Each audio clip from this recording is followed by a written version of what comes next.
So, what's up? Ani, ano po na ako magsinamok sa inyong mga Facebook. Magluto ko sa Bicol Express. Sa ako wala nga pamaagi. So, una giputangan nato na og mantika. Nga gikan pa na sa Pilipinas nga mantika. So, joke na di ay. So, galibog na ko kung siya akong unahon. Kaya ang akong anak sigig sinamok. Kaya magluto po kuno siya sa iyang banana cake. Ikatulo na niya ka adlaw karon nga pagluto sa banana cake. Giganahan na siya pagluto. So, ang akong giuna is ang sibuyas. Gigisa. Gisahon ta sa maayo ang sibuyas. Hangtod nga hapit na siya masunog. So, base na tingala mo nga akong gaunahan is sibuyas. Mo lang akong naandan kay mas nabantayan ako nga ang sibuyas is dali ra masunog kaysa sa ahos. So, kamulo na akong gisa. Ang akong anak nagkasigil lang niya pag sinamok. Magkuha siya mga ingredients para siyang lutoon. Naawala ko na yung naong. So, gisunod na akong ahos. Ahos ginagisa-gisa. So medyo dili ko ka-concentrate og luto ani kay ang akong anak lagi magsigig sinamok kay ug na ko'y buhaton na pud siya gusto buhaton. Magluto po siya giya.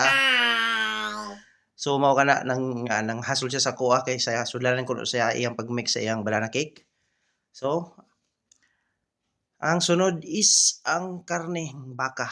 Baka di akong gigamit ani guys para sa atong himuon nga Bicol Express. So ang baka isa ako na nang gilat-andaan kay para dili dugay siya lutoon. Baka di akong gigamit kay dili pwede mi mukaon anak kay ang akong asawa is dili mi pwede mukaon og baboy kay ang akong asawa is Seventh Day Adventist. So baka ang akong gigamit. So gitimplahan ako gamay og soy sauce ang akong gigisa nga baka. So gisa-gisa lang. So while gigisa, nanapod ko yung mga gipangkuha dito sa kilid kay nanugo na sa dang akong bata. So ako din yung gataan kay ang Bicol Express na magichay gata. So ang gigamit lagi ako na to nga gata is gata mix. Ato lang na siyang butangan og tubig tapos ato lang halo-haloon hantod nga ma-dissolve ang iyang gata powder. So ato din gitakluban diay guys ang atong gigisa kay para mas mo absorb ang mga panakot ug ang timpla nga atong gibutang diadto. So ana nagbati na kita. Ato nang gibati, ato nang gimix ang gata mix. Sus, redundant kayo. Gimix na ang gata mix. So pagtanaw na to is medyo gamala na siya. So ako din siyang gidugangan dayog water. Kay para dili kayo siya masunog ang karne ug ang mga panakot. So ato na pong gitakluban aron ma-absorb niya ang lasa. So ang akong anak sa dito sa likod busy sa siya sa iyang siya sa iyang paghimo sa iyang banana cake.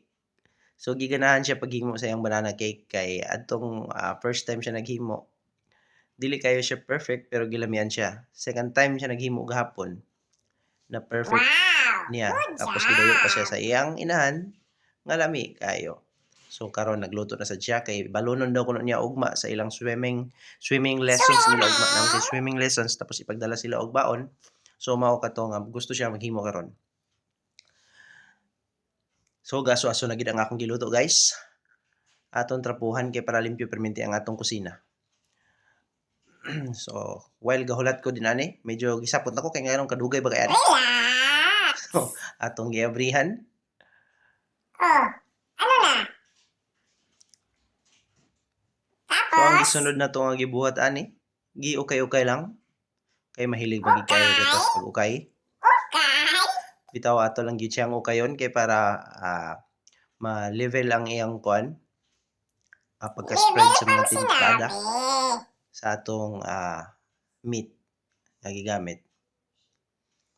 So after ana is ato nang ibutang ang mental block yan. Unsa ba akong sunod ibutang ani? Ang gata na di ay. Ibutang na nato ang gata.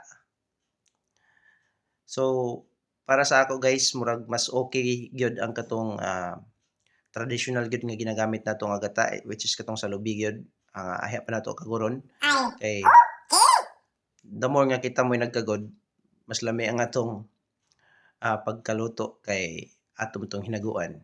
So ako na lang butangan og gamay nga salt, tapos garlic powder og ginger powder. Tapos okay lang ta. So akong nabantayan diri is dali ra kay molapot manggod ang kuan, ang katong kini akong gigamit nga gata mix. Unlike sa katong gata gyud nga gikagod bitaw nato, dugay kay to siya molapot. Kini dali ra kay siya molapot. So nagbutang ako sa string beans. Ang atong string beans diay is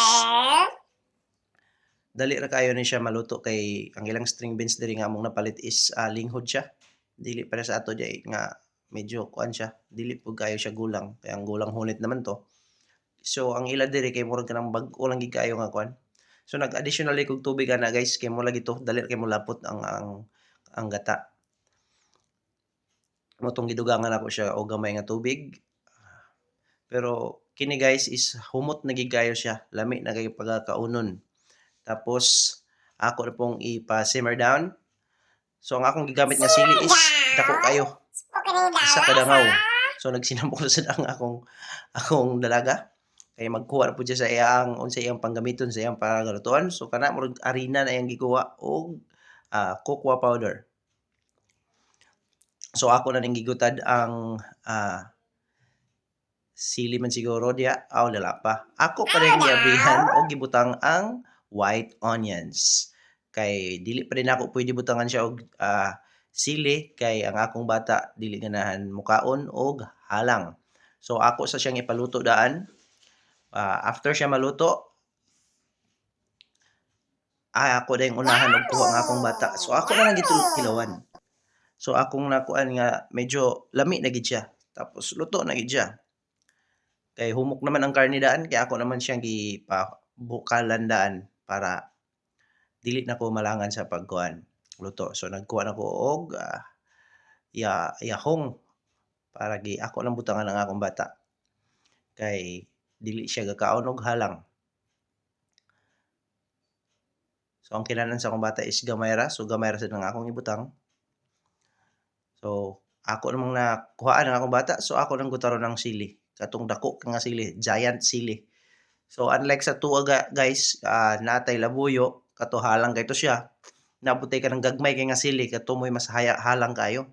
So kaning ila diri bisan pag isa ni kadangaw nga sili, halang siya pero dili gid ingon nga katong halang gyud kayo pareha diha sa ato. So katong dako kay nga sili karon nga akong gigutad is ihurot to nako pag sagol ani. Kay dili man kayo siya halang. Lang kay ma-feel nga halang pero dili gid ingon nga pareha sa ato diya sa Pilipinas nga halang gyud kayo. So okay lang kay mahilig ligi sa ukay. Okay. Sige, okay. Tapos ato lang ang takloban kay para musunop sad ang kahalang. After ana. So mao na siya ang finished product guys. Ako na lang takloban dayon. Humana din siya. Goodbye.